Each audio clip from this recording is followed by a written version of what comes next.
Bienvenida familia nocturna a esta oscura fogata de historias en la que el día de hoy espero que hayas prestado atención al título, porque hoy hablaremos de 3 temas poco usuales: demonios invasivos, brujas prestamistas y guardianes de barro. Espero que le hayas prestado atención y ahora que lo dije, que estés con una idea de qué demonios va a tratar este episodio, porque hoy te traigo las historias más extrañas que me han llegado al canal y, junto con esto, un plus, porque al final te hablaré acerca de este primer en vivo que vamos a tener la próxima semana aquí en Monterrey, familia nocturna. Así es que bueno, las felicitaciones al final, los momentos alegres al final, porque aquí estamos a punto de iniciar una oscura fogata de historias. Comenzamos.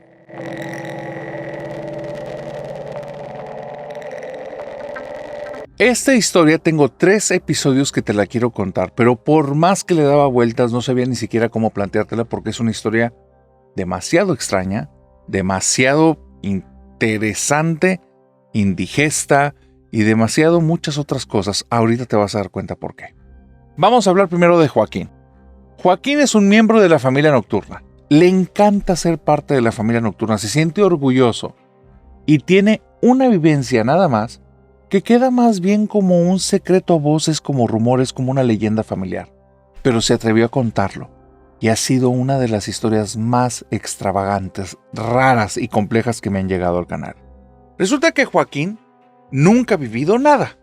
No le ha pasado nada extraordinario, pero no quiere pasarlo, no quiere vivirlo. Le gustan las historias de terror y es todo. Y no quiere vivirlo porque hay una leyenda familiar, hay una historia que viene desde el abuelo, y que la cuentan en su casa, pero no la cuentan como una leyenda, la cuentan como la infancia, adolescencia de su abuelo y de su abuela, y que es algo tan fuerte y tan traumático, un evento que afectó a toda una ciudad al punto que hizo que desapareciera. Así es que para iniciar, permíteme contarte un poquito acerca de este pueblo al que le pondremos el nombre de San Carlos. Resulta que San Carlos, estamos hablando de una época en la que las calles no se tomaban todavía las molestias y tal vez no había la tecnología para pavimentarlas. Eran calles que levantaban polvo, eran zonas tipo terracería, pero aún así era un pueblito medianamente grande porque tenía ya arriba de 200 habitantes, familias completas, algunas personas solteras, pero al final eran alrededor de 200, poquito más de habitantes. Las casas en ese pueblo estaban juntitas, un al ladito del otro, prácticamente eran 3 cuadras largas, a diferencia de la mayoría de los pueblos, que la mayor parte de las casas las tienen como todas divididas y mandadas por diferentes zonas, y entre casa y casa a veces te tienes que echar 1, 2, 3 kilómetros. Aquí no. 3 cuadras largas. Justo al final de las cuadras, de un extremo había un parque grande, del otro extremo una iglesia. Punto y se acabó San Carlos. Aquí hay una situación. No sé, no tengo la menor idea, y si alguien sabe de qué pueblo estoy hablando, explíqueme. Pero este pueblo no sé de qué vivía, no entiendo cómo tenían ingresos. Tal vez ese es justamente el tema por el cual ocurrieron estos hechos. Los abuelos de Joaquín eran originarios de San Carlos. Ambos nacen ahí, crecen ahí. Ellos dos no tenían ningún tipo de relación. Toda su relación vino después de la tragedia de San Carlos. Ellos crecen y son parte cada uno de una familia. Como te puedes imaginar, al solo haber una iglesia ahí, todos eran católicos, practicantes. Hay algunos nada más de renombre y otros ni siquiera lo escondían. Solo era por una cuestión de tradición y había algunos que ni siquiera les importaba. Estaban los disidentes, los que no les gustaba, los que querían pensar diferente, pero era un pueblo tan pequeño que para qué entrar en discusiones de ese tipo que no tenían ningún tema. Temas de política, temas de economía, esas cosas les podían interesar a algunos. A la gran mayoría, el tema de las huertas, el tema de los hacendados, eran este tipo de cositas las que realmente estaban en boca de todos y no tanto el tema religioso. Pero en ese pueblo de San Carlos, todas las personas se conocían por nombre, por familia, por apellido, se conocían por relaciones entre unos y otros. Tú que eres de la Josefina, pues yo soy hijo, yo soy nieto, y todas las personas conocían los árboles genealógicos de los demás. En ese lugar había solo una tiendita. Doña Tencha, la dueña de la tiendita, era una persona que ya tenía cerca de 50 y tantos años, cabello totalmente cano, regordeta, un poquito chaparrito, utilizaba un bastón, parecía que una o tal vez las dos rodillas le fallaban y era una señora de carácter tremendo. Tenía un vocerrón que no importaba en qué parte de San Carlos estabas, en el parque o en la iglesia, ahí te iba a llegar la voz de Don Tencha cuando la hacían enojar. Y la gente que le pedía fiado, cuando no le pagaba cuando tocaba, escuchaba los gritos de Doña Tencha, pero una y otra vez. Pero hay un tema. Doña Tencha, no, por eso te iba a dejar de fiar. Después de los gritos ya todos sabían que Doña Tencha era puros gritos, pero nada más, porque les terminaba dando más préstamos y terminaba haciendo que las personas de allí estuvieran algunas endeudadas, otras agradecidas, pero finalmente Doña Tencha ya sabía cómo era el juego en San Carlos. Mucha apariencia y hay un poquito de hacer la llorona. Por otro lado, había otras personalidades, un carpintero que todos conocían, que nunca terminaba las cosas a tiempo, porque una vez que le pagabas, siempre había detalles en las cosas que te entregaba, pero el tipo utilizaba rápidamente el dinero para irse a la pulquería y mira, no lo veías 2-3 días después. Así es que todos tenían quejas de él, pero ¿sabes qué? Era el único carpintero de la zona. Tenía un aprendiz, y aunque ya tenía 5 años con él, el muchacho parece que no se le daba bien la carpintería, pero estaba ahí de insistente. Nadie le pedía trabajos al aprendiz, porque silla que te entregaba, silla que te dabas cuenta que estaba descuadrada, que no funcionaba bien, que tenía astillas ocultas por algún lado, inclusive a veces puntas de clavos, y lo peor de todo, la mayor parte de las sillas que le hacía no te duraban ni una semana, se deshacían. Este muchacho, nadie le pedía nada, pero ahí estaba todo el tiempo. Al final funcionaba como un secretario y siempre ofrecía sus servicios y nada más los incautos que no sabían que el sujeto todo lo que entregaba se iba a deshacer, tenía obsolencia programada pero para muy corto tiempo, solo ellos le pedían trabajos, entonces ahí seguía. Era un pueblito muy pintoresco, casitas todas de tamaño rectangular, entradas que algunas ni siquiera tenían puerta. Todos se conocían, todos se llevaban, todos tenían problemas con todos y todos eran amigos de todos. No había ninguna persona ahí extraña al gremio de San Carlos y todos conocían al padrecito. El padrecito tenía mucho poder de convocatoria. Si nos vamos de entrada que todos los días a mediodía iba y tocaba la campana y las señoras ahí iban como si fuera un tipo de carrera y desfile y venían llegando una por una para llenar la iglesia porque era una iglesia pequeñita, los señores eran los que se ausentaban y solo algunos que les decían mandilones eran los que asistían con su señora. Otros tiempos, otras costumbres. No te digo que eso esté bien, no te digo que eso me guste, lo que te digo es que así sucedía. En ese lugar de San Carlos, el padre tenía mucha influencia en las personas, pero también era un tipo del pueblo. Tenía ya tantos años ahí que él era un ciudadano más de San Carlos. Que lo escuchaban, sí. Que acataban a veces las cosas que decía, sí. Pero mira, cuando se metía con Doña Tencha o Doña Tencha se metía con él, ahí ya no había jerarquías y ya nadie reconocía cuál era arriba del otro. Los gritos se escuchaban de uno y de otro y al final a veces ganaba uno y a veces ganaba el otro. Doña Tencha y el padrecito, mira, a veces mantenían su distancia, a veces los veías muy juntitos, porque así era la vida en San Carlos. Todos parecían amigos porque todos también guardaban apariencias y era a lo mejor a veces un buen pleito, pero mantener tu cara o hacer la llorona como lo hacía Doña Tencha. Espero que me entiendas cómo es este estilo de vida. Esa Semana Santa que corría con toda normalidad allá por 1920-1930, tuvo un suceso extraño que inició todo. 3 muchachitos, que no sé cuántos eran de la familia Zárate y cuántos de la familia Narváez, venían corriendo por el pueblito gritando por todas partes que venían de la Cueva del Diablo, que la habían conquistado, que habían conquistado la Cueva del Diablo. La gente nada más escuchaba eso y se persignaba. La Cueva del Diablo era un lugar al que nadie se metía, había muchas leyendas. Ahí, como te lo puedes imaginar, se aparecía el diablo. Había personas que de otros lugares, no de San Carlos, iban a ese lugar y depositaban ofrendas, pidiendo favores. Había otros que decían que yendo a ese lugar buscando una sombrita, entraban y ya no salían, pero se quedaban las pertenencias afuera. Muchas personas llegaron a la Cueva del Diablo con antorchas, creyendo que había algún animal, pero lo que veían al fondo de la cueva, iluminado por la luz de la antorcha, era un rostro rojo. Muchos decían que tenían cuernos, otros decían que la forma de caminar no era la de un ser humano, pero tampoco la de un animal, y que se erguía sobre dos patas, pero que las patas delanteras, una vez erguido, parecían los brazos de una persona. La gente no se atrevía a estar ahí. Había muchas leyendas, había muchas cosas que inclusive el sacerdote ya había empezado a mover en las creencias de la gente. Ahí solo se acercan las personas que son pecadoras, ahí solo se acercan las personas que llama al demonio. Todo el que se acerque ahí puede estar bajo la influencia del demonio. El padre nunca había ido a la cueva, solo la había escuchado, no se quería ni acercar. Que esas cosas que aparecían, las pertenencias afuera, fueran realmente de personas fuera del pueblo o gente de San Carlos que después de ir a la pulquería perdían un poquito el rumbo, veto a saber. El punto es que la gente tenía ese punto como un lugar de miedo, como un lugar de encuentro con lo oscuro. Y estos 3 niños se habían atrevido a romper este tabú del pueblo.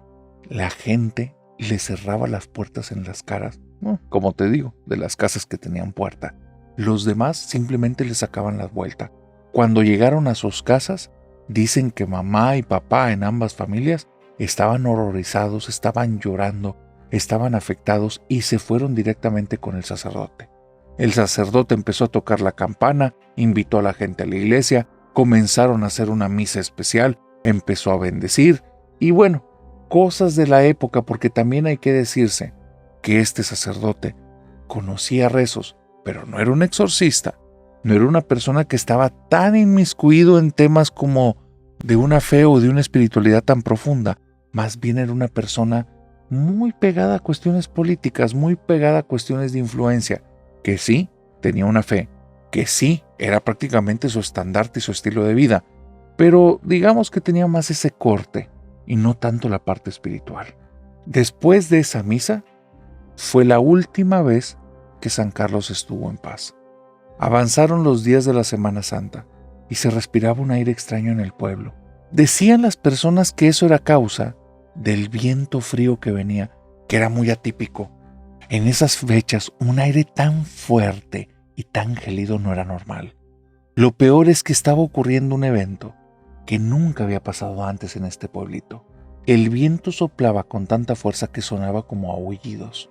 Sonaban como si fueran lobos, como si fuera algún tipo de animal quejándose. Lo peor es que el viento venía en dirección, como si saliera exactamente de la boca del infierno, de la cueva del diablo. La gente tenía miedo. Había personas que especulaban porque ahí en ese momento todavía había vida en la calle en San Carlos. Te repito, prácticamente 3 calles, una placita y una iglesia. En esos días, los últimos días de vida de San Carlos, las personas que caminaban por la calle se escuchaban las conversaciones donde decían que esos aullidos, que ese sonido del viento, eran los lamentos de un animal que había estado atrapado ahí en la cueva del diablo, pero ahora que fueron los niños lo desataron. Otros decían que era el lamento del demonio, que estaba enojado, que esos niños no nada más fueron para allá, que se robaron algo y que él iba a venir por ellos. Los rumores empezaban a ser como un teléfono descompuesto, cada vez más historias, y de repente de un día para otro, la ciudad entró en calma. La gente ya no estaba en la calle, ya no escuchabas gente cuchicheando por ahí y por allá. Las personas no salían a trabajar, y de repente durante 3 días seguidos, en la iglesia, no sonó la campana. Esos 3 días fue un terror absoluto.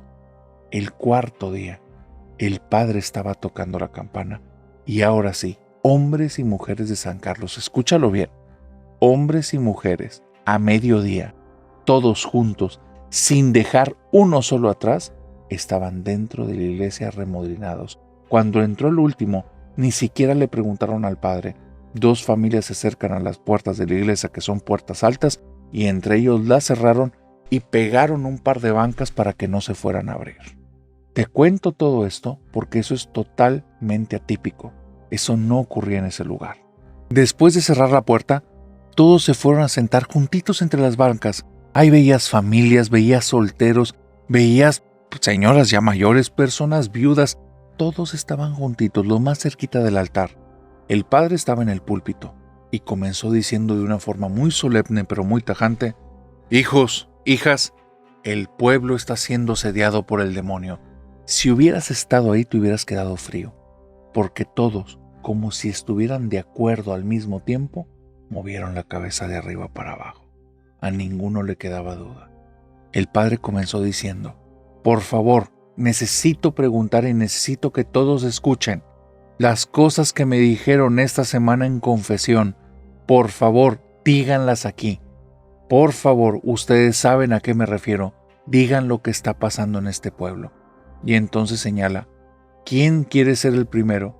Y levanta la mano el papá de los niños Zárate, el señor Zárate, uno o dos de los muchachos que fueron a esta cueva.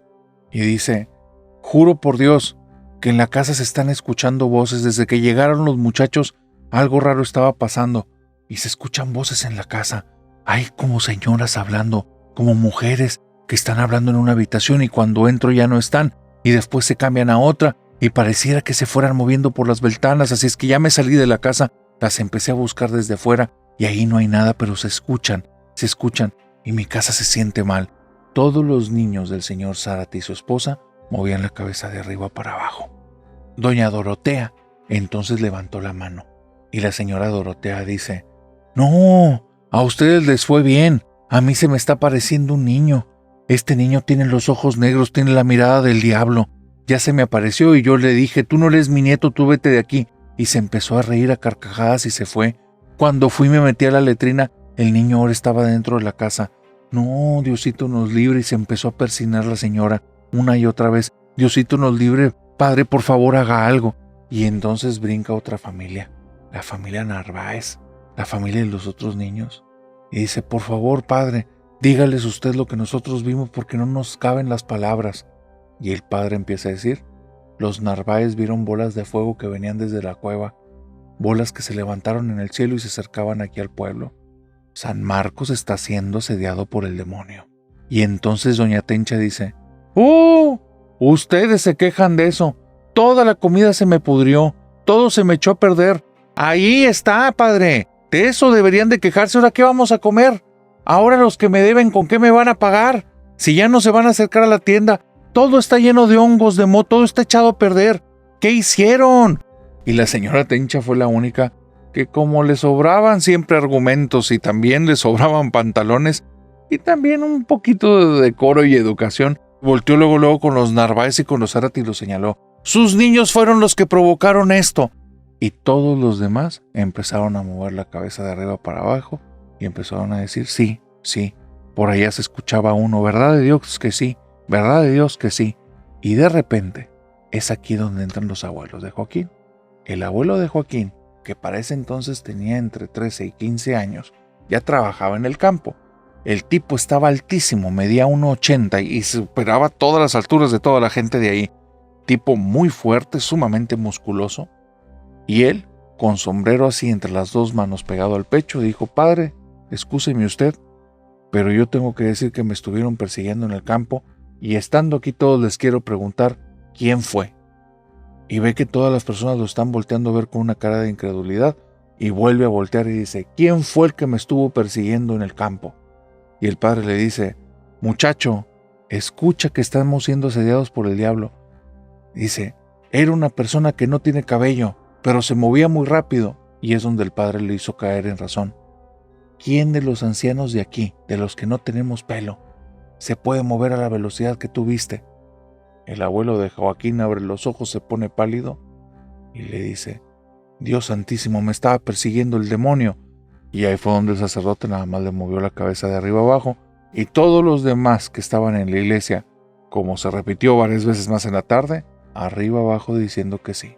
La abuela de Joaquín, nuestro suscriptor, se había llevado la peor parte. Resulta que la abuela es una chica que tenía en ese tiempo alrededor de 15, 16 años. Sus papás estaban en casa pero estaban bien dormidos. Y ella sintió muchas ganas de ir a agarrar algún tipo de golosina en la madrugada. ¿Quién sabe qué hora era? Porque te estoy hablando de los tiempos en que probablemente ni siquiera había luz eléctrica y una vez que era de noche y se acabó hasta que era de día.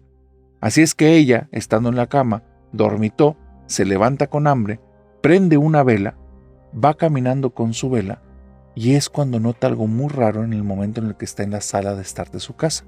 En la sala, donde apenas hay un sofá para dos personas, un sofá para una sola y dos sillitas de madera, estando ahí, comienza a escuchar justo arriba de ella una respiración que poco a poco se va acentuando.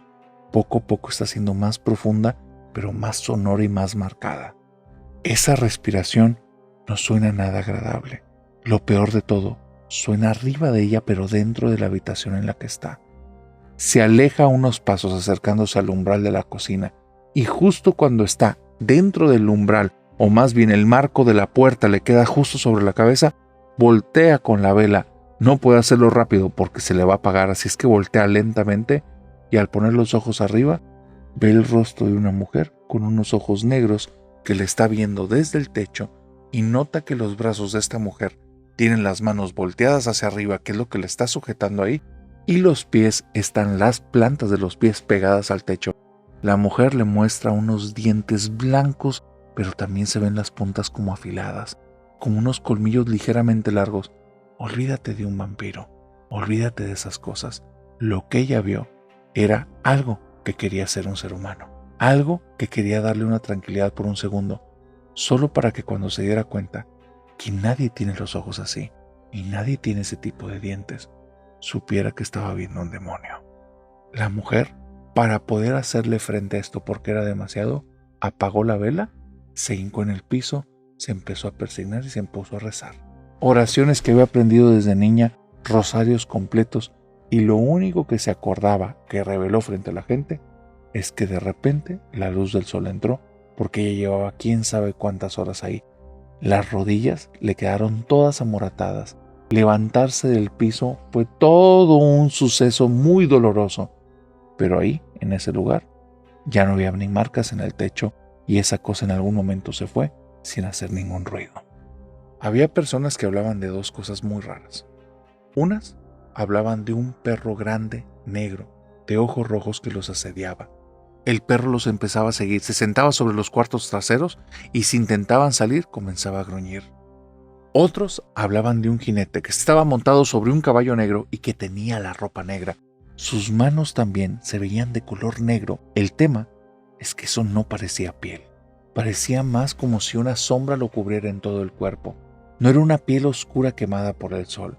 No, era un negro azabache. Era un carbón lo que estaban viendo. El problema es que lo habían visto justo a mediodía y el sujeto andaba rondando por ahí. El caballo era enorme y ese tipo se veía aún más alto que el abuelo de nuestro Joaquín. El sacerdote tuvo que confesar algo y tuvo que ser sincero con todos y les dijo: tengo que excusarme, tengo que pedirles una disculpa a ustedes y a Dios. Me ganó el miedo. Los últimos 3 días, justo pegado a la campana de aquí de la iglesia, ha habido algo que trae las ropas como de un monje, pero es absolutamente oscuro y totalmente malévolo. Le he pedido a la Virgen que se lo lleve, pero hasta hoy en la mañana, el 4.º día que estamos aquí en San Carlos, hoy es la primera vez que en esta semana no lo veo. Por eso tuve que venir y tocar la campana. Nuestra Señora nos está dando una oportunidad, tenemos que aprovecharla. La gente estaba muerta de miedo. Y el sacerdote continuó: te vuelvo a decir, no es un tipo que conozcas absolutamente en temas espirituales, pero tiene su fe, tiene su creencia, tiene su intención y cree que lo que está haciendo por todos es a favor de ellos y es con comunicación con Dios. Y que Dios lo está protegiendo y que la Virgen María lo está protegiendo. Así es que este sujeto les dice, pero con todo el aplomo del mundo: vamos a hacer una misa, después vamos a rezar el rosario y nos vamos a quedar a la adoración nocturna. Que Dios nos diga qué es lo que tenemos que hacer, que nos pueda mantener en este refugio y que aleje el mal de San Carlos. Mientras dijo eso, todas las personas por una última vez esa tarde asintieron con la cabeza. El padre comenzó la misa, le pidió a un par de personas que lo ayudaran a coritar y comenzó todo y continuó todo sin ninguna irregularidad. Todo perfectamente normal. Como acababa de pasar la Semana Santa, comenzó a repartir entre las personas velas de las que le habían quedado ahí. A algunos ya habían llevado sus cirios y este tipo de cosas religiosas que en la Semana Santa se bendice y que permanece para muchos todo el año. El padre fue por el cirio mayor, que no sé si lo tenía ahí al lado del altar o lo había metido en la sacristía, pero lo trae, lo pone, lo enciende. Invitó a las personas para que fueran con las diferentes velas y cirios que él había repartido en algún momento de la celebración, para que fueran a encenderlos con el cirio central, con el cirio que se había utilizado en la Semana Santa. Las personas fueron y prendieron las velas. se regresaron a las bancas y cuando llegó la última persona a sus bancas, el padre comenzó a decir: vamos a iniciar con el rosario. Mete su mano dentro de la sotana, saca un rosario, lo toma con las dos manos, lo pone justo delante de él para que las personas pudieran seguir la cuenta que él estaba llevando, y es entonces cuando todos los habitantes de San Carlos vieron lo mismo al mismo tiempo. Primero, las puertas comenzaron a ceder. Después de eso, comenzaron a escuchar un viento. Era un viento tan fuerte, con un aullido tan lamentable, tan destructivo, que no hubo ninguna persona ahí que no le corriera esa electricidad por la espalda, esos escalofríos, que no se le pusiera la sangre helada. Todos los que estaban ahí comenzaron a sentir miedo. Al voltear a las puertas y comenzar a ver que algo gigante estaba del otro lado, porque las iba empujando, como a pequeños pasos, a pequeños movimientos, a pequeños golpes, y de repente veían como las bancas cedían y las puertas lentamente se iban abriendo. Lo que entró por esa puerta fue un viento helado y terrible. Todas las velas, excepto el cirio del sacerdote que estaba ahí en el altar, todas las velas se apagaron, y fue entonces cuando cayeron en cuenta que aunque habían empezado apenas a mediodía, y eso parecía que había sido hace apenas un par de horas, afuera hacía una absoluta oscuridad. Ya era de noche. No había relojes de mano. Sabrá Dios qué hora era, pero todos vieron una negra noche estando fuera de la iglesia. El padre les dice: volteen al piso y sigan mis rezos, repitan lo que yo digo, y comienza con el Ave María, y empieza a rezar: Dios te salve María, llena eres de gracia, el Señor está contigo. Los otros comienzan a rezar a la vez, y el viento, como si quisiera interrumpirlos, comienza a aullar con más fuerzas. Entra un viento tan helado que pareciera como si fueran personas rozándote cerca tus brazos, tu nuca, tu rostro. Eran sensaciones de tacto y era un viento frío, eran como si unas manos muertas te tocaran. Si tú hubieras estado ahí, hubieras visto como todas las personas que estaban en la iglesia de momento a momento se estremecían, volteaban a un lado y a otro, y el padre decía: no caigan en las tentaciones del demonio, volteen al piso, cierren los ojos, sigan rezando conmigo. Y es entonces cuando la abuela de Joaquín comete un grave error: desobedece. El padre está en medio de un Padre Nuestro, y ella siente un estremecimiento en todo el cuerpo, sintió un viento que llegó desde atrás, le tocó parte de las orejas, parte de su barbilla, siguió hacia adelante, pero ese toque, esa sensación fue lenta, no iba a la velocidad del viento. Eso fue lo que hizo que volteara hacia adelante y vio justo como abajo del altar, frente al sacerdote, había una mujer joven que traía unas ropas grises. Su piel era de color blanco, pero se veía también como manchado, como si tuviera barro o lodo. El rostro lo tenía como extraño, ennegrecido, como si tuviera hollín, como si hubiera ahí tizne de carbón. El cabello estaba entre un grisáceo y un blanco, muy maltratado, muy extraño. Se veía como algo que no se cuidaba desde hace muchos años. Pero lo desagradable, lo malo en esa mujer no era su aspecto, era la mirada. Era la mujer que había estado en su casa días atrás y la miraba desde el techo. Unos ojos absolutamente negros y unos dientes afilados y blancos. Esa cosa que parecía una mujer en algún momento cruzó mirada con la abuela de Joaquín, y entonces de sus ojos comenzó a escurrir algo. Ella, que está ahí viendo todo con una tenue luz que apenas está saliendo del cirio del sacerdote y apenas logra iluminar parte del rostro, se acuerda como si fueran lágrimas negras, como sangre negra. Esa imagen nunca jamás lo olvidó, ni hasta el día de su muerte. Le daba pesadillas acordarse de esa mujer enfrente del altar. Y el padre, como si estuviera entrando en los pensamientos de la abuela de Joaquín, volvió a gritar: no caigan en las tentaciones del demonio. Volteen al piso y cierren los ojos y síganme en mis rezos. Oremos a Dios para que libere a San Carlos. Y sigue el padre rezando y empieza a rezar con mayor fuerza. En algún momento el padre se queda callado y el abuelo de Joaquín voltea y ve que detrás de él tiene a esta mujer poniéndole las manos arriba de los hombros, y el padre se ve que se está estremeciendo e intenta con todas sus fuerzas no soltar el rosario y no se quiere mover de ahí, y está hablando en lo bajito. No sabe si estaba hablando en español, si estaba hablando en latín o si estaba maldiciendo algo. o pidiendo perdón por algo, pero el padre se veía mal, como a punto de romper la compostura, y es ahí cuando el abuelo de Joaquín comienza a rezar más fuerte, volteándose el piso y con los ojos cerrados. De un momento a otro, el viento empezó a disminuir. El padre volvió a alzar la voz. Todas las personas repetían lo que decía el sacerdote. Llegó un momento en el que todo era calma, y entonces, al abrir los ojos el abuelo de Joaquín, vio que era de día. Se pone de pie, va caminando hacia la puerta y el padre le dice: no caigan en las tentaciones del demonio, sigan rezando conmigo. Y cuando parpadea, se da cuenta que está justo frente al umbral de la iglesia, pero afuera no es de día, es noche absoluta. Algo había entrado en su cabeza y había tenido la ilusión que le daba una falsa seguridad que era justo para salir. Lamentablemente, ese señor, el abuelo de Joaquín, no era el primero que hacía eso, y habían salido 2 familias enteras. ¿Qué fue de ellas? No sabemos. No sabemos porque, te vuelvo a decir, eso que se vivió en la iglesia fue la última vez que el pueblo de San Carlos estuvo junto. Hubo una persona que gritó: «Padre, no puedo más, me voy». El padre le dice: «No sucumbas ante el demonio». Esta persona sale corriendo y menos de un minuto después entra gritando despavorido: «Hay una carreta que viene jalada por muertos». ¿Qué fue lo que esa persona vio? Ni siquiera lo describió. Estaba atontado, estaba en shock. Solo repetía una y otra vez: «Era una carreta jalada por muertos, los muertos traían la carreta, los muertos están en la carreta, es la carreta de los muertos». Y se quedaba repitiendo eso. Se quedaron, después de todo ese momento, en un silencio sepulcral. Y es entonces cuando el padre les vuelve a decir: «Tengan fe, pongan su corazón en alto, voy a traer a nuestro Señor». Va caminando hacia la sacristía, regresa con una custodia, estas cruces que a veces son doradas, a veces son plateadas, y que al centro tienen como un círculo grande en el que va adentro la hostia consagrada.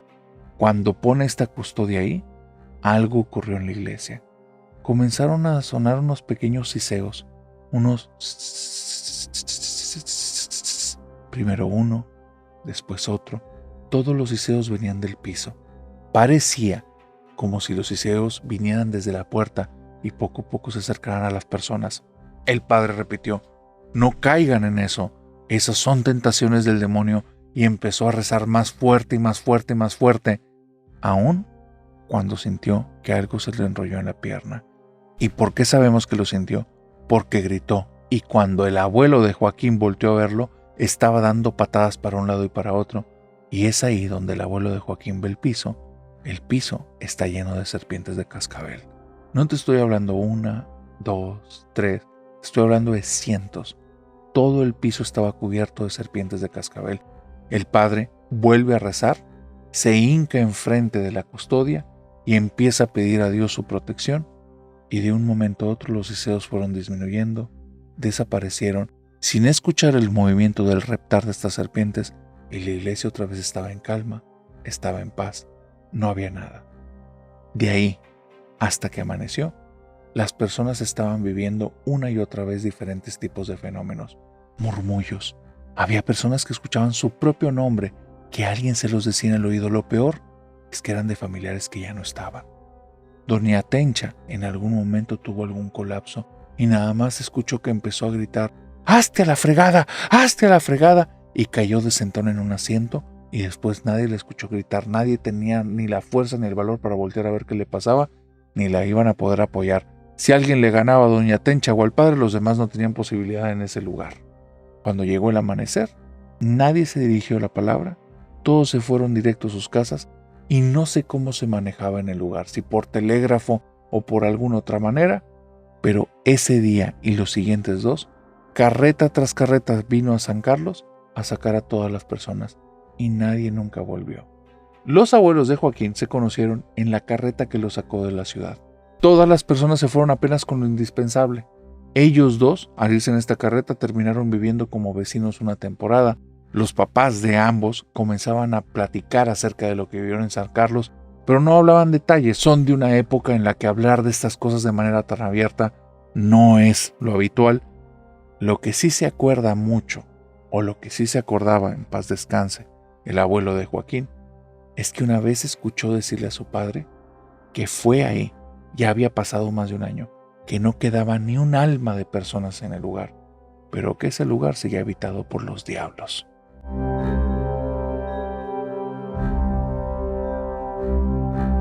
Toda familia tiene secretos. Algunos secretos son bochornosos, otros secretos son solo para no ser jactanciosos, pero la familia de Hernán tiene secretos que, por un lado, son de mucha superación, de mucho crecimiento, cosas de las que se pueden sentir orgullosas, pero nadie creería que detrás de todos esos están un pequeño detalle, un pequeño secreto que es absolutamente aterrador. Tenemos que viajar en el pasado. Hernán al día de hoy tiene 15 años, él tiene buena relación con sus papás, conoció muy bien a sus abuelos, pero esto tiene que ver en el tiempo en el que los abuelos se habían casado recientemente. Ellos se casaron teniendo cerca de 15 años, eran apenas unos adolescentes. Vivían en una ciudad muy chiquitita y había conseguido el señor un trabajo como chofer de una familia muy adinerada. Él promueve a su esposa para que estén los dos trabajando juntos y así se puedan ver. Aparte, esta familia les daba, digamos, un plus, un tipo de bono extra o un favorcito. Y es que tenían una casita atrás para huéspedes y les permitían estar viviendo los dos ahí sin pagar ningún tipo de renta. Hernán es nuestro suscriptor y su abuelo y su abuela son las dos personas que cuando tenían 15 años trabajaron para una familia rica allá en su ciudad. El abuelo era chofer y la abuela estaba en cuestiones de limpieza, cuestiones de orden de la casa y aparte estaba muy de la mano de la educación de la hija única de esta familia. La familia era una familia más bien buena, de muy buen corazón, de muy buenas intenciones. No buscaban en ningún momento como explotar a los abuelos de Hernán y al contrario, les fueron pagando un poco de educación, porque ninguno de los dos tenía ni siquiera terminado la primaria. Así es que les hacían huecos en los espacios de trabajo para que los dos tuvieran estudios y gracias a ellos terminaron con preparatoria después de estar trabajando ahí cerca de 7 años. Terminaron con una cantidad de dinero en el banco. El abuelo de Hernán sabía administrar, aprendió de negocios, ya no estudió ninguna carrera porque ya se había hecho y forjado y de ahí salió con un negocio personal. Y la señora abuela de Hernán había adquirido tal porte y era ya tan inteligente y tan analítica que parecía una de las mujeres de cualquiera de las familias acaudaladas de ese lugar. Pero hay un detalle. En esos 8 años ocurrió una situación trágica y esa fue la razón inclusive por la cual dejaron de trabajar para esta familia. Esta familia es una familia de muy buen corazón, de muy buena relación entre ellos, pero con una mentalidad muy disruptiva para el tiempo. Son personas que no son cristianas en un lugar en el que es sumamente cristiano y cristiano protestante.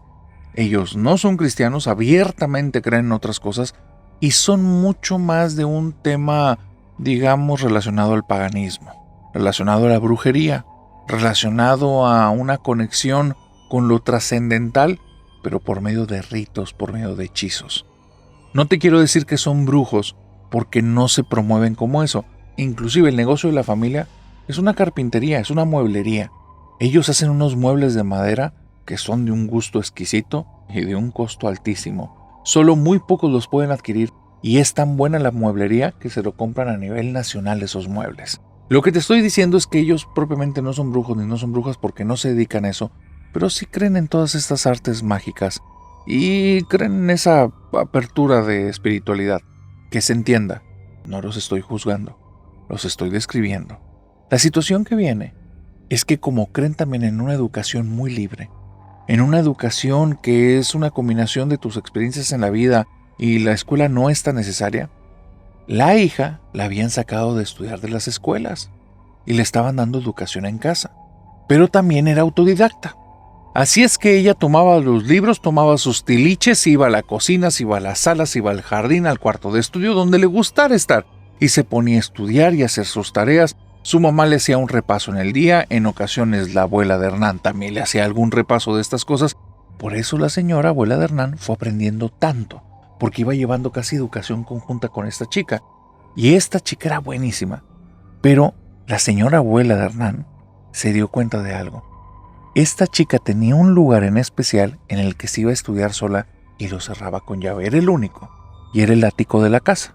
había una tapa en el techo, esa tapa tenía una llave, ibas por la llave, abrías la tapa se abría, acercabas unas escaleras, se subía, y esta mujer, una vez que estaba arriba, empezaba a jalar la escalera y a veces le pedía ayuda. Por eso, la abuela de Hernán se dio cuenta que ella tenía ese lugar secreto. Y aunque la casa era de los papás y conocían cada uno de los recovecos que tenía esta casa, ese lugar no lo utilizaban. Creían que estaba totalmente deshabitado. Y esta chica, con ayuda de la abuela de Hernán, ya había subido un escritorio pequeñito, un par de sillas, y tenía todo acomodado para que fuera su sala especial de estudios. Nótese, especial. Y es que ahí la chica quería aprender magia y brujería. Se sentía atraída, le gustaba, era algo que de alguna manera la llamaba. Una noche, después de 5 años de que esta pareja trabajaba con la familia, ocurrió la tragedia. En medio de la noche hay humo saliendo de la casa, hay un humo que está saliendo de la parte del ático. Los papás de esta chica son personas que no sabían ni siquiera dónde habían dejado la llave, no sabían dónde la guardaba esta chica.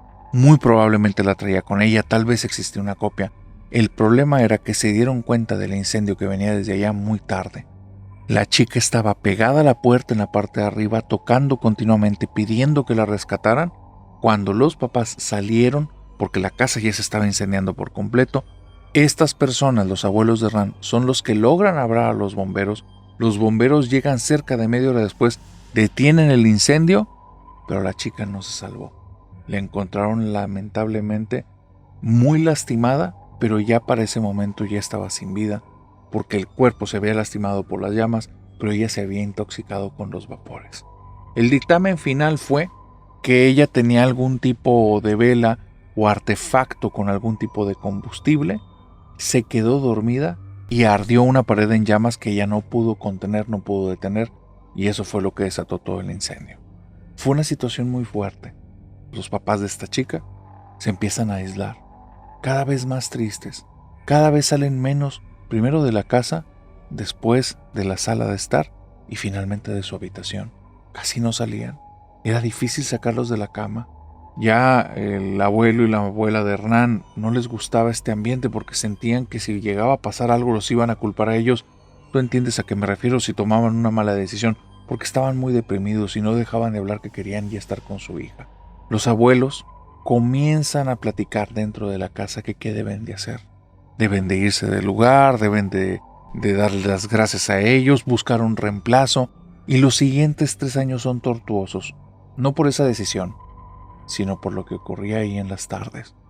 Cuando papá y mamá están dormidos, y que alguno de los dos abuelos de Hernán, que en ese tiempo, te vuelvo a decir, ya eran personas cercanas a los 20 años, andaban por la casa, comenzaban a escuchar desde el ático que ya se había renovado los gritos de la niña pidiendo auxilio. Escucharon los golpes en la puerta de esta mujer diciendo que por favor la ayudaran, que se estaba incendiando todo. La primera vez que se escuchó, la abuela de Hernán fue corriendo para allá, encontró la llave donde siempre la dejaba la niña, abrió y en el momento en el que giró la cerradura se le quemó la mano. Era como si la llave hubiera estado directamente a una flama durante mucho tiempo. La mano le queda marcada, la trampilla se abre, hay un olor a humo, pero algo asqueroso, piel quemada, horrible igual que aquella noche, pero ahí no hay nadie.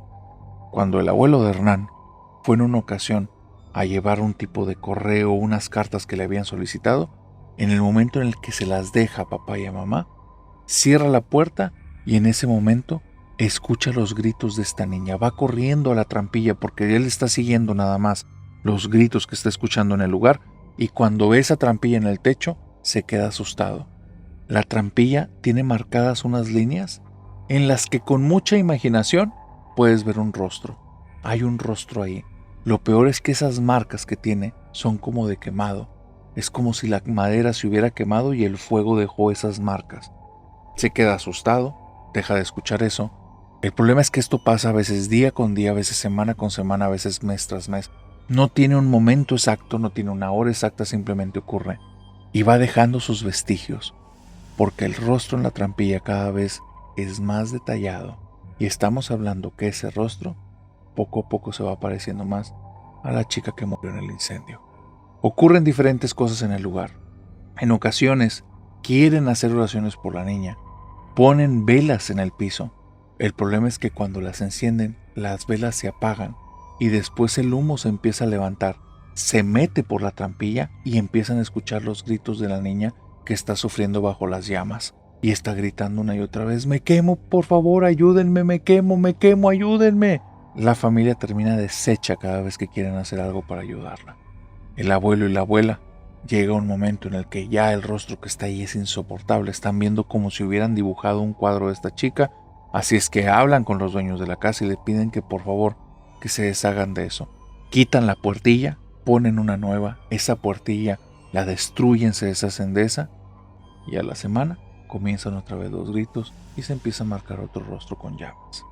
Esta situación ocurrió en 8 ocasiones. 8 puertas pasaron por ahí. En 8 puertas se marcaron rostros. En 8 puertas se vio la cara de esta niña. Les pidieron a los papás que por favor fueran a los grupos cristianos a pedir que ellos oraran, porque si sus oraciones o lo que ellos estaban haciendo no servía, que necesitaban algo que sí sirviera, que esta niña estaba sufriendo. Los papás no accedieron, nunca quisieron, y ahí fue donde los abuelos de Hernán dijeron: nos tenemos que ir de aquí, ya no lo soportamos. Les dieron las gracias por tantos años de ayuda, de servicio, de educación. Los señores entendieron, y después de que se van el abuelo y la abuela de Hernán, a las pocas semanas, el señor, el papá de la niña, amanece sin vida, con quemaduras en el cuerpo. Un mes después o 2 meses después, pero antes de que cierre el año, a la señora la encuentran exactamente igual. Por ahí se hablaba del fantasma de la quemada, y que en ese lugar rondaba, y que cualquiera que entrara a esa casa se transformaría en su víctima. La casa se fue quedando descuidada, se transformó en un lugar para malvivientes.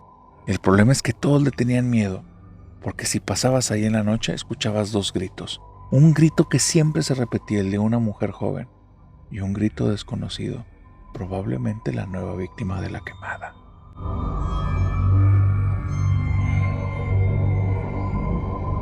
Darío se topó de la forma más terrible con un secreto muy extraño. Una bruja prestamista. Se la topó de la forma más terrible, pero da gracias al cielo que haya sido así, porque así no cayó en sus garras. Déjame te cuento lo que le ocurrió. Resulta que Darío tenía 30 años en ese entonces. Esto ya fue hace casi una década. Y Darío en ese tiempo acababa de entrar en una crisis económica terrible. Perdió todo. Hubo una situación en la empresa en la que hubo una demanda. Darío, en lo que me escribe, no acepta la culpa de absolutamente nada, pero finalmente se quedó sin esposa, sin hijos, sin casa, sin techo donde dormir, sin reputación, sin la posibilidad de tener un nuevo empleo, y todo lo que tenía hasta ese momento lo debía. Así es que, en cuestión de un par de meses, todo lo perdió. Le quitaron el carro, la casa donde estaba su esposa, la esposa se la quedó con la casa, ella siguió haciendo los pagos, pero él ya no tenía ni dónde recostar la cabeza, no tenía ni cama, ni almohada, ni casa, ni nada. Se quedaba a dormir con un amigo que en sus tiempos de juventud, allá antes de ser adulto, eran grandes amigos que estaban siempre para todas las fiestas, pero cuando el tiempo avanzó y Darío fue asentando cabeza, parecía que ya no tenían los mismos gustos. Darío se fue por el tema corporativo, su amigo nunca salió de las fiestas y con el tiempo terminó siempre en trabajos de medio turno, pagando pequeños departamentos, nunca terminó de estudiar y siempre se la vivía más en un tema de desveladas, citas y creo que me puedes entender el estilo de vida. Tomar era su pasión y parecía que todos los días terminaba muy apasionado. Este sujeto, el amigo de Darío, vivía en un departamento muy precario, una zona peligrosa, un lugar sin seguridad, aparte sumamente sucio y sumamente desordenado, y bueno, era el único lugar que le quedaba. El sillón en el que veía la televisión durante el día era el sillón en el que se dormía Darío en la noche. Su amigo tenía ahí una cama, media maloncha, pero le servía para descansar. El amigo se iba a su habitación, Darío se quedaba en el sillón, y así fueron pasando los meses. Y el amigo un día sale con una plática muy casual, y le dice: Darío, se me había pasado, ¿no te gustaría ir con una bruja para que te preste un dinero y aparte te regale buena suerte? A mí me ayudó un tiempo, pero ya después quedé debiéndole dinero y pues ya mejor ya no me volví a acercar. Y le dice: pero, ¿una bruja? No tienes nada que perder. Ella no te pide nada a cambio del préstamo. ahí un pinchecito en el dedo, que hagas un rito que ella quiere, te suelta una feria y la bruja jala muy bien. A mí me jaló muy bien una temporada, pero después ya no le pagué y mira, nada más págale y te quitas de problemas. Darío estuvo como 3 días o 4 dándole vueltas a eso. Pues con una bruja, pues yo ni creo en eso son puras tonterías. Probablemente defraudó a mi amigo, pero ya después se pone a darle vueltas. No, a mí me suena que mi amigo la defraudó a ella. Pues entonces igual sí es dinero fácil. Y ahorita me urge. No tengo ni siquiera para comprar ropa. Ya me estoy sintiendo muy deprimido. Mi esposa se quedó con todo, no me deja acercarme a la casa. Y bueno, Darío finalmente, después de una semana, va con su amigo y le dice, vamos con ella. Le dice, bueno, prepárate bien, come bien una semana y ponte a hacer ejercicio, porque ella está en la punta de un cerro. Y ahí nada de subir con carro, nos vamos a ir caminando. Ellos viven en una zona en la que hay mucha vegetación, mucha vegetación. Obviamente también hay bastante fauna. Entonces, irse a campo traviesa no es cualquier cosa. No llevan mucho equipo porque no tienen con qué comprarlo, pero digamos que esa triple calceta no está ahí puesta nada más porque sí. Y ese pantalón que estaba a punto de tirarlo a la basura, que ahora lo trae debajo del pantalón que sí trae arriba, no está nada más porque se les ocurrió o les gusta traer peso extra. Es porque puede haber cositas ahí medias picosas. Espero que me entiendas, medias picantes.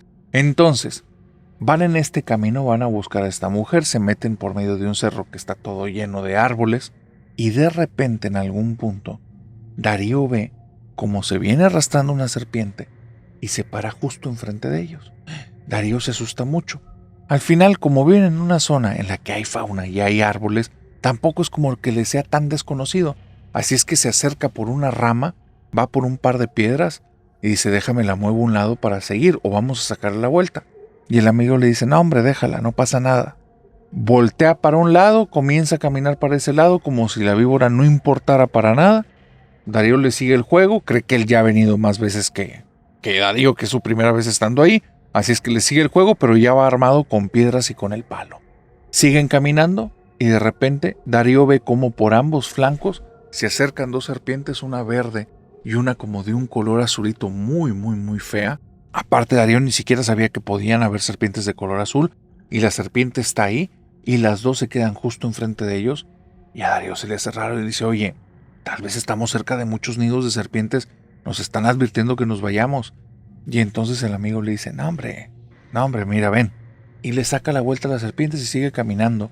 Cuando llegan al siguiente punto en el que ahora ya no hay 2, sino 4 serpientes, el amigo habla directamente, hombre, ya sé que te lo debo, pero te estoy llevando un amigo, con eso vas a tener. Y las serpientes se abrieron, les dieron paso. Y Darío empezó a tener miedo y empezó a sentirse raro. Y siguió a su amigo hasta que le dice, oye, ¿qué fue eso que les estabas diciendo? ¿Por qué los animales te hicieron caso? ¿Cómo que te estoy llevando un amigo?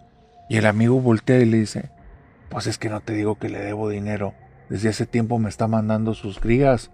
Pero pues no hace nada, nada más es para vigilar. Y Darío le dice, ¿esas cosas son de la señora de la bruja esta? Sí, hombre, pero no hace nada, tú sígueme, vamos con ella. Darío me dice, me entró tanta desconfianza porque yo dije, este tipo me está entregando a mí por la deuda que tiene. ¿Cuál amigo ni qué nada? Me volteo, me voy camino abajo y de repente me topo como con 7 víboras, todas ahí en grupito viéndome. Y ahí sí, como no estaba mi amigo y no les quería sacar la vuelta, dije, a pedradas voy a hacer que se vayan. Las piedras que traía, narrador, no eran piedras chiquitas, eran piedras grandes, era para que si les daba, ahí iban a quedar. Les aviento la piedra y lo que vi me dejó mal. La piedra grande les da de lleno así a todas al centro, están todas paraditas las 7, mínimo la piedra le daba 2. Cruzó por medio de las 2, cayó ahí detrás de ellas y yo no entendí si se movieron rápido o no. Así es que agarro una más grande, se las aviento y las víboras se juntan todos como haciendo un cuadrado, 3 adelante, 2 atrás y 2 en medio, y ahí justo en el centro les aviento la piedra les cae encima de 2, va rodando para atrás y siguen todas ahí, como si las traspasara, como si las cosas que le aventara no les dieran. Agarré piedras chiquitas, un puñado se las aventé y yo vi, narrador, cómo le daba de lleno en la cara de una y caía atrás, como si fueran algo de 3D, como si fuera algún tipo de videojuego. me empezó a dar un miedo. Mi amigo me empezó a gritar de allá: ya te dije que no hace nada, vente, ¿para qué te vas? No seas collón. Y entonces yo empiezo a bajar el cerro, narrador. Empiezo a escuchar cómo mi amigo empieza a gritar: no te vayas, te dije que te lo traje, no te vayas. No, agarré vuelo, narrador, ya ni fui a su departamento, no tenía nada que recoger. Fue la última vez que lo vi. Yo sé que anda por ahí. Yo sé porque me he enterado de cositas que ha estado haciendo. Pero yo creo que terminó chamaqueando a alguien y se le terminó llevando a la bruja para ofrecerlo en pago de sus deudas como lo quería hacer conmigo.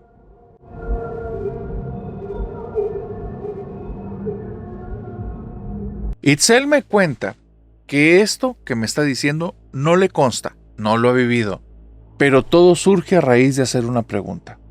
Ella es fanática del podcast. A ella le encanta Hablemos de lo que no existe, le encantan las historias.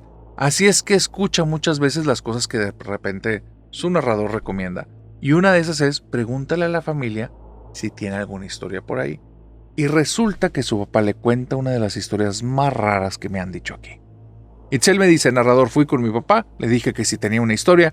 Mi papá sonrió y me dice: sí sabes la historia de la familia, Itzel. Y entonces yo volteo con él y le digo: no, ¿cuál historia de la familia? Y te estás burlando de mí, papá. Y entonces se ríe y me dice: no, eso lo vamos a dejar para otra ocasión.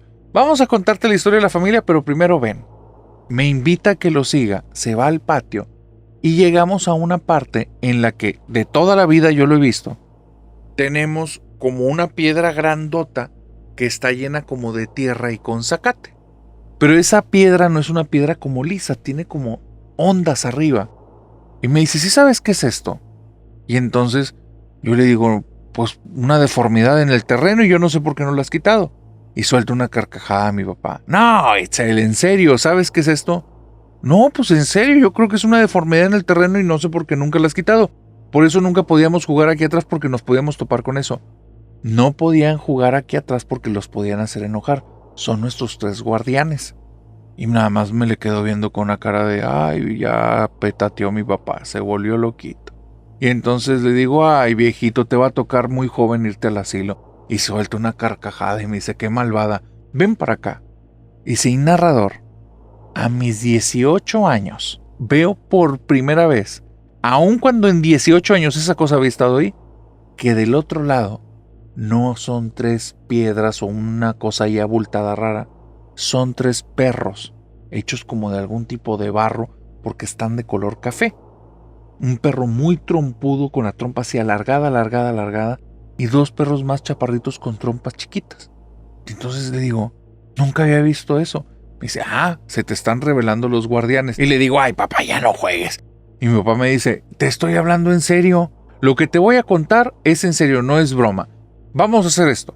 Escúchame todo lo que tengo que decir y después seguimos con las bromas tuyas, porque yo sé que te gustan las bromas, tú sabes que soy bromista, pero ahorita te lo prometo, ni una sola broma.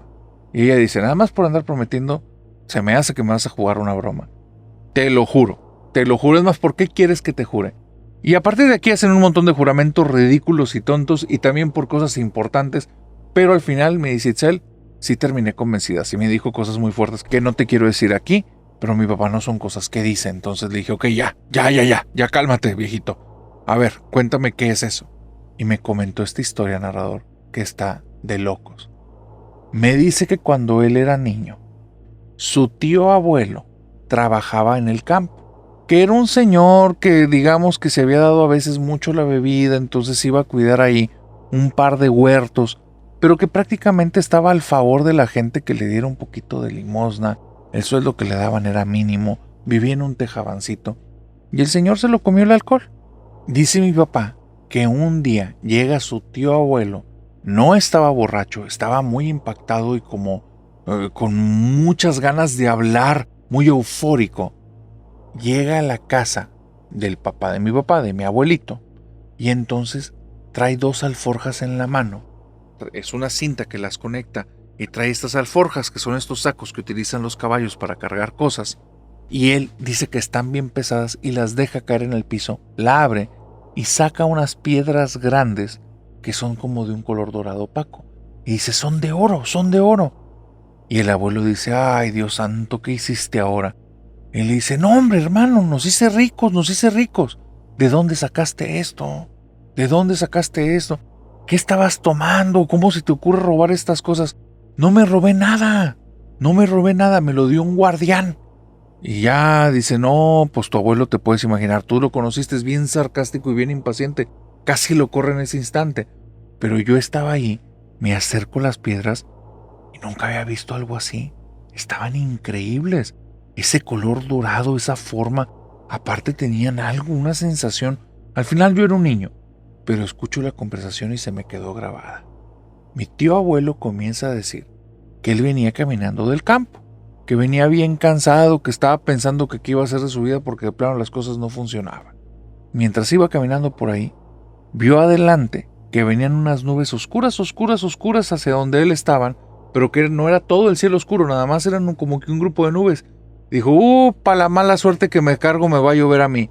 Y no se equivocó, porque empezó a llover hacia adelante de él en el camino y la lluvia venía hacia él, lo terminó empapando y se quedó lloviendo arriba de él y un perímetro alrededor, que cuando iba caminando en la lluvia empezó a escuchar como muchos pasos en un ritmo muy repetitivo. Así es que se metió entre un campo de maíz y vio que en un claro en el que no había ninguna planta estaba un burro con esas alforjas y estaba camine y camine como buscando su cola.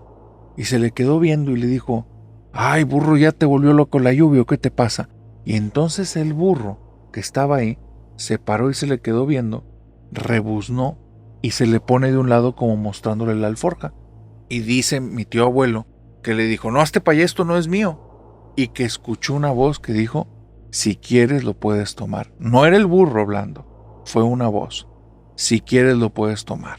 Entonces él dijo, no, no, no, no es mío. Y el burro se pone a dar vueltas y a dar vueltas. Mi tío abuelo se fue de ahí.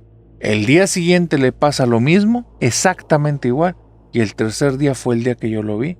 Venía todo empapado con esas cosas y dijo, pues ahora sí me venció la tentación. Y le dije, pues me las llevo. Donde las agarro y me las traigo veo que están bien pesadas, a mitad del camino las dejo caer y que caen esas piedras y dije, no, el guardián, nos estaban guardando este oro. Y el abuelo dice, ¿qué guardián ni qué nada? Después te van a estar acusando de un robo, menso. ¿Cómo se te ocurre llevarte esto?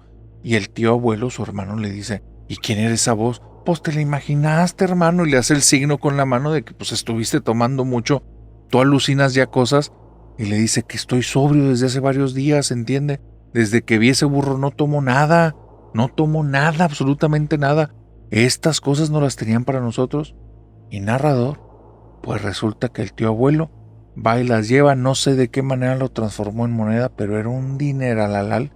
De ese dinero le dio una pasta a mi abuelo, que mi abuelo ya le iba bien, le empezó a ir increíblemente mejor, pues mi tío abuelo se empieza a hacer de su dinero, pero se empieza a aislar y empieza a pedirle a la familia que no lo vayan a visitar, que el guardián esté enojado, que si el guardián no lo pone contento las cosas nos van a ir mal a todos. Un día, dice mi papá, que él estando ya un poquito más jovencito, como de unos 12, 13 años, les llega la noticia, ese tío abuelo medio loco, pues lo encontraron sin vida en la casa, que traía por ahí rasgos de mordidas de animal, que parece como si se hubieran metido un grupo de perros salvajes y se lo hubieran echado, y que bueno, pues vamos a ir al velorio. En el velorio, mi papá vio como cerca de donde estaban velando al abuelo, ya en el momento en el que lo van a enterrar, ve a 3 perros que los están viendo y les están manteniendo la vista, pero de una forma muy atípica, casi sin parpadeo. Y los 3 perros es uno grande, que tiene la trompa muy alargada, y 2 chiquitos con la trompa más chata. Esos 3 perros tenían algo bien particular. Parecía que estaban todos enlodados. Todos enlodados. Y se le hizo muy raro a mi papá que no se movieran, que no se acercaran. Y dice él que en algún momento se zafa de mi abuelo, va caminando para allá, y conforme se fue acercando, se dio cuenta que el tamaño de los perros ya no era el mismo, eran más pequeñitos. Y cuando llega, se topó con estas 3 estatuas de barro. No hubiera pasado nada y todo quedaría en una mala visión de mi papá o en la anécdota de un niño, pero cuando él se casa con mamá y se van a vivir solos, un día entraron en conflicto con una persona que traía un negocio medio turbio y vienen a buscarlo 2 camionetas a la casa. Las camionetas cada una venía con 3 personas, se bajan de las camionetas y dice mi papá que estaba muerto de miedo, que le quería hablar a la policía, pero que había un tema por el cual no les podía marcar. Entonces está con mi mamá y están platicando acerca de qué van a hacer y de repente empiezan a escuchar aullidos, empiezan a escuchar gritos y cuando mi papá se para en el recibidor adentro de la casa y viendo por el vidrio, ve que afuera hay 3 perros, todos llenos de lodo y están persiguiendo a estas personas y los están mordiendo de una manera muy agresiva. Las personas se suben a la camioneta y se van. ¿Por qué no utilizaron las armas que traían con ellos? No sabe mi papá, pero no lo volvieron a molestar. Cuando él ve eso, va al patio y en el patio no estaban los 3 perros de barro, sino hasta el día siguiente. Desde ahí él sabe que tenemos estos guardianes y parece que eran los guardianes del oro que tuvo mi tío abuelo y les tenemos respeto y miedo, porque cree mi papá que ellos fueron los que se echaron al tío abuelo porque hizo algo que no les gustó.